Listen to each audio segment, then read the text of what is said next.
What we hope is that this will be a model that we can show the city. This is what can be done. A local group wants to put more than a dozen tiny shelters on a vacant lot so that homeless people don't have to sleep on the streets. Well, the plan comes after a homeless man was arrested for living in a tiny shelter. New at 5:30, 10 News reporter Candace Crone is live with why the group says they aren't waiting for the city to house the less fortunate.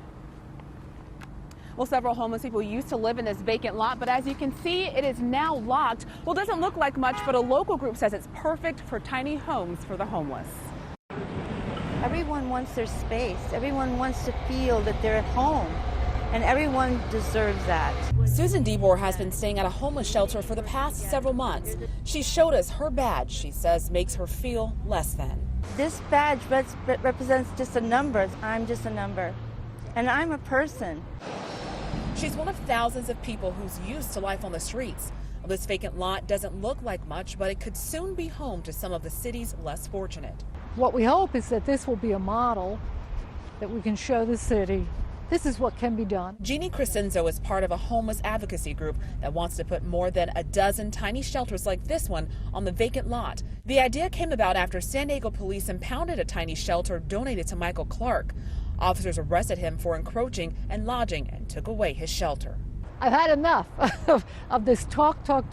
And every time I come down this way, I see more and more people on the street. So it's time to do something. Crescenzo says the land is zoned for emergency homeless shelters, and the advocacy group plans to meet with the property owner tomorrow. The owner told 10 News he's on board, but wants to make sure it's legal.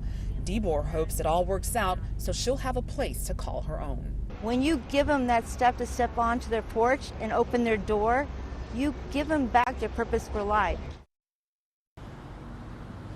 The advocacy group has already raised $10,000, but they've not contacted the city about their plans. I reached out to Councilman Todd Gloria's office why he doesn't think it's a good idea. Coming up new at 7. We're live downtown. Candace Crone, 10 News. Candace.